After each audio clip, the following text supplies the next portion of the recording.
it takes a self-awareness to know that, well, I'm not, if 40% is all I have, but I'm giving 40%, then that's actually 100% of what I have to give.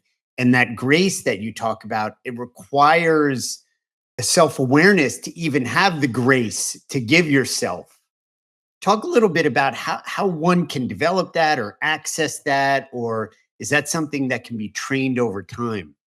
Absolutely. It's a skill that can be trained. And I'm really fortunate that I have an opportunity to share my message, get on stages, share with a large group of people.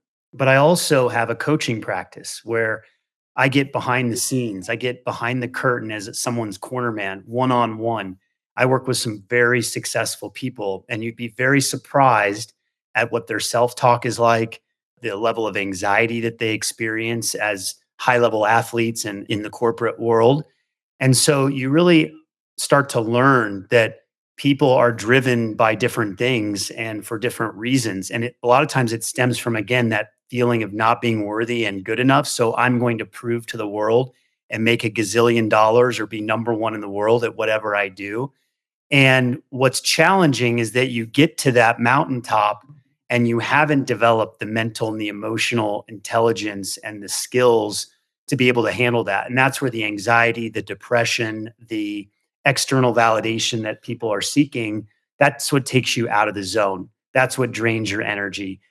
That's what keeps you under chronic stress. And so, yes, absolutely, there are specific breathing techniques. They're quite obvious.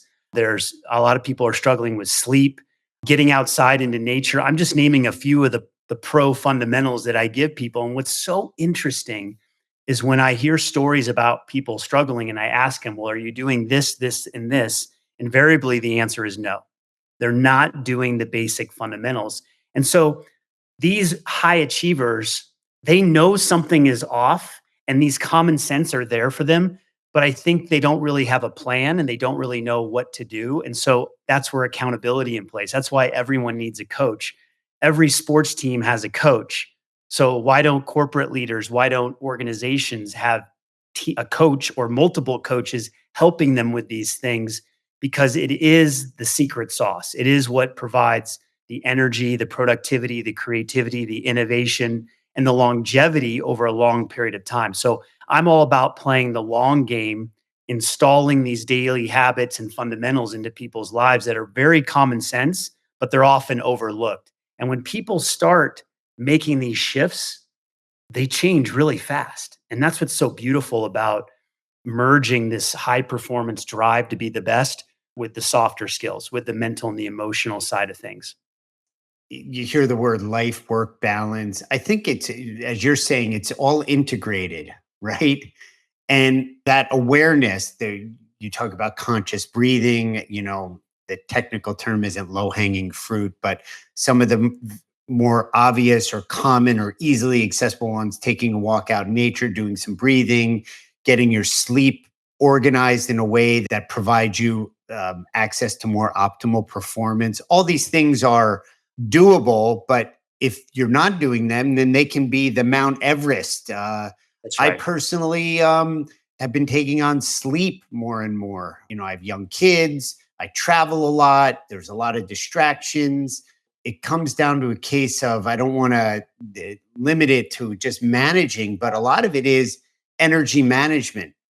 And whether you're on the court and where's your mind located at a key point in the set or a key point in the match.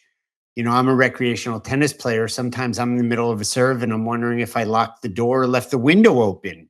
And that's how poor or that's how non-optimal my concentration is at that point. And the same thing happens in the corporate world. And how do you manage that energy and manage that focus? And it sounds to me like the zone of excellence, which is one aspect of what you do as a keynoter, you really dial into that flow state.